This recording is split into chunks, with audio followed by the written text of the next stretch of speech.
Hello video game people.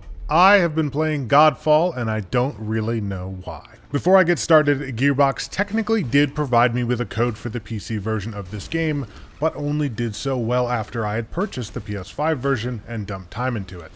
Because of this, my comments in this video are going to be reflective of the PS5 version of the game and not the PC version.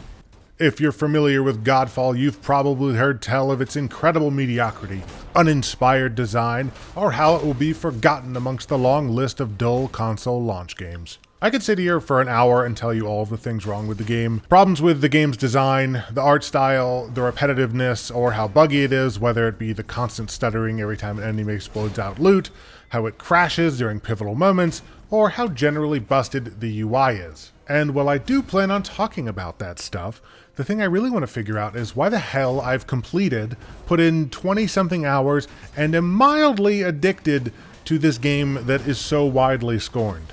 To start, let's talk about the game's structure a bit. Godfall does have a story, but it's about as exciting as being dragged out to go clothes shopping with your mom when you were a kid. Thankfully, they do keep it to a minimum, although the times when you're in the hub world talking to this nonsense floating lady was more painful than I care to admit. Once you've beaten the game's prologue, you're dropped into probably the most basic hub world I've ever seen in a video game. You can tell that they were going for like a Hall of Iron homage here with all the sets of Valor Plate, but there's like nothing here outside of 2 NPCs, an upgrade station, and a place to select your quest. It's literally the size of a school bus. Like many things in Godfall, it feels like a tacked-on addition, where they met the bare minimum requirements for it while not just having it be a menu. While playing through the game, you'll come back to the hub world, the Sanctum, be forced to talk to the floaty ladies, and then go back out on your next mission.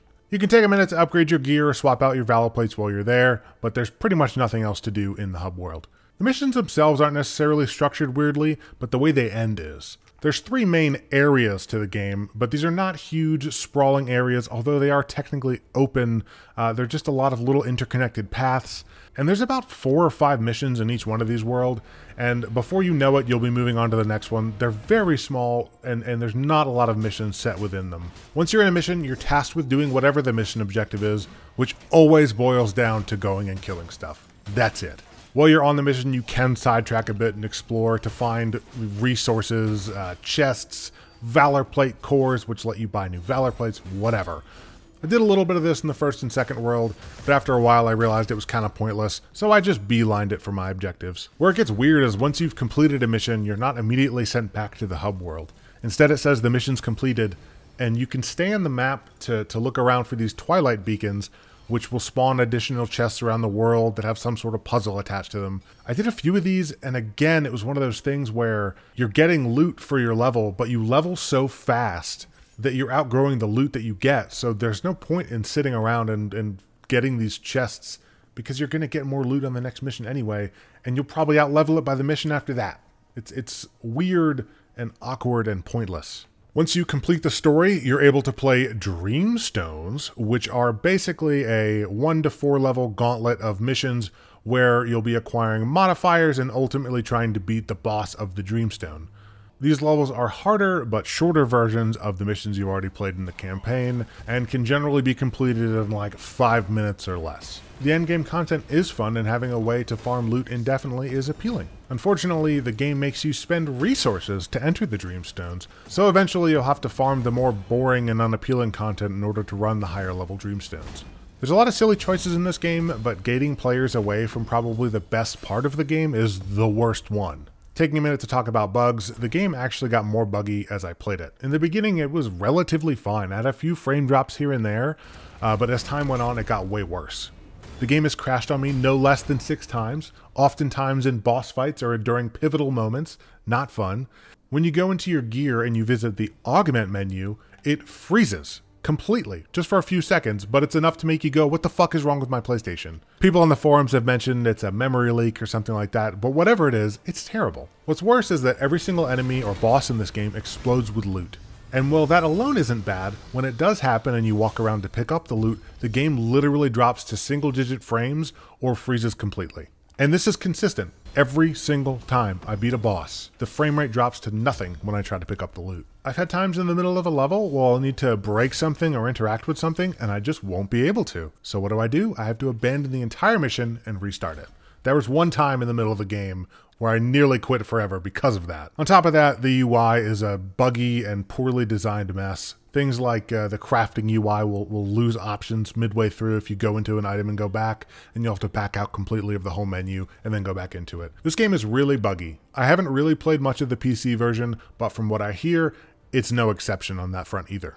Now, if you're listening to this and thinking, damn, that sounds fucking awful, I sort of agree. Sort of. However, for all the places that Godfall feels like it had limited development resources, the one place you can tell that they put their budget and focus into was the combat, the skill system, and the loot and itemization. In the beginning, the combat's pretty basic. You got a shield, you got a light attack, and you got a heavy attack. The game does slowly introduce you to different combat mechanics, many of which you can unlock via the skill system, which is actually pretty flexible and extensive. One thing, good or bad, that's definitely a standout about this game is that it has more attack types, bars, combat mechanics than I've ever seen in a Melee game. Let me list what I've got here. I think this is all of them. Breach, Soul Shatter, weak points, timing attacks, shield parries, blocks, and attacks, death blow, takedown, critical hits, polarity attacks, evading, rampage, Archon Fury, banners, ailments, and weapon techniques. I think that's all of them, but I'm pretty sure that there's plenty more. Yeah, that's a lot. It's way too many. Explaining every combat mechanic would take forever, but the mechanics in the game are there to allow you to customize your character and build it in a way that is fun to you and unique, because there are so many different paths you can take. You're not going to be able to make a build which perfectly utilizes all those mechanics. You're going to take a few of those things that you think sound fun and make a build around them. For example, one of the builds I made was I was stacking a quote-unquote chance to inflict shock, along with stacking damage against shocked enemies. So I would inflict people with lightning, and then I would do an extreme amount of damage against them. For as janky as the game can be, the loop of smashing dudes with a hammer, getting loot, building a loadout around an item, and then being able to one-shot enemies is pretty fun. It's pretty fun! Now, as far as the loot you'll be getting, it's things like weapons, charms, amulets, things like that. You won't be getting armor drops in the game. Instead, you have what's called Valor Plates. The Valor Plates are the things you find in your Hall of Armor, the Sanctum. And the Valor Plates are essentially different sets of armor for your main character, Orin. Although they do change your character's voice and body type, I think there's some lore bit around that, but I don't really know what it is. These are all pretty easily unlocked. You just go and collect whatever resources that they need in the different worlds in the areas of the game, and each one of them has a different passive ability and a different Archon Fury ability buff. The passive abilities are generally related to like ailments or critical damage, and the Archon Fury abilities will go hand in hand with whatever their passives are in general. For example, the Vertigo Valor Plate gives you an additional 10% chance to inflict shock, and when you activate its Archon Fury, the chance to inflict shock goes to 90% and you deal an additional 100% damage to shocked enemies. I thought most of the Valor Plates look pretty darn cool. I'm a huge fan of giant gaudy fantasy bullshit, which this whole game is that. So for me, the art style and the design of the armor and weapons, I like it. It works for me. Unfortunately, especially for those of us like me who like customizing the look of their character, Valor Plates are all one piece, and outside of cosmetics from DLC cannot be customized. Not to mention, say you're making a character that benefits from the passive abilities of one Valor Plate, but you like the look of another Valor Plate, you can't take the abilities from one and graft them on to the look of another. You're pretty much going to be stuck with the look of the one that you need the passive abilities from. For a game with so much focus on customization in terms of your character and your skills, they don't use their cosmetics section in a way that it's accessible to the players. So you won't be able to take the looks of one item and put them on another, even though you could technically do that within the game's engine. As far as the loot goes, like in other similar loot games, the enemies will quite literally explode into different colored, not engrams, even though they look like engrams. The items will generally have one primary stat along with several secondary stats. All the weapons are over the top in the way they look, but like I said, I like the over the top gaudy fantasy aesthetic, so most of these weapons to me look pretty friggin' cool. The itemization or the type of weapons is actually pretty cool, and every weapon has a unique ability or effect that sort of make it special. They can be boring effects like charging up your banner when you use a weapon ability, but they can also be interesting, like summoning a phantom helper when you soul shatter an enemy.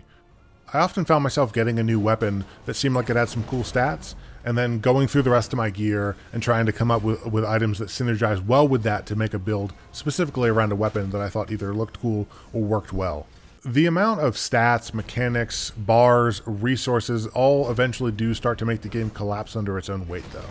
Because there are so many different stats that items can have attributes towards, it seems almost impossible to get a full set of gear with all the stats you want for your build. So say I'm mainly focused on just getting critical hit and then additional critical damage. Finding those two stats across all my gear pieces would take an eon, because there's dozens and dozens of stats that can be rolled on those items. This could have been solved with a system for letting you erase or re-roll weapons or items attributes, but like there's a laundry list of other things that could have made this game work better as well, so that's just another thing. If you're wondering why I haven't spoken about co-op, it's because I have no friends to co-op with, and the game doesn't support any type of matchmaking. Yes, a multiplayer game that has no way to connect with people outside of your friends list. I would love to tell you if it's fun or if it even works at all, but I can't, because you can't play with random people. And there are definitely times in this game where I would have loved the help of a friend, but goddamn. Although it's explicitly not a live service game, there's at least one DLC on the way. And they've actually added some weapons to the game in the most recent update. I wasn't aware that they were just doing random content drops, but I guess they are. And I know the game is built around melee, and I don't know what they're going to put in the new DLC pack, but it would be cool to see like ranged or magic weapons for a change of pace. You know, something where I'm not all up in their face. Maybe I'm standing back a little bit. That could be cool. With all the frustrating, buggy, and underwhelming aspects of this game, there's no world where I would recommend it at full price. But I'm also not going to say that I haven't enjoyed my time playing it. I have a dumb Pavlovian brain that likes to see colorful loot sprayed out of an enemy, or figure out ways to make the number on my screen get bigger and bigger, and I think that's okay.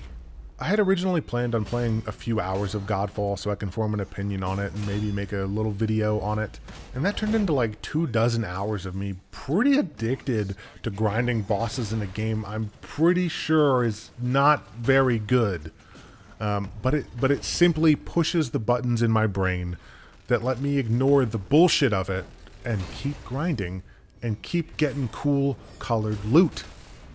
Definitely don't go out and buy Godfall. But maybe keep an eye on it. If it goes on sale or gets meaningful updates, it might be worth your time on a rainy day. Anyways, that's my Godfall ramble. I appreciate you guys joining me. If you liked the video, let me know. If you want to see anything else covered, let me know in the comments. We got like 10 days till Cyberpunk, dudes. We're almost there. Anyways, see you in the next one.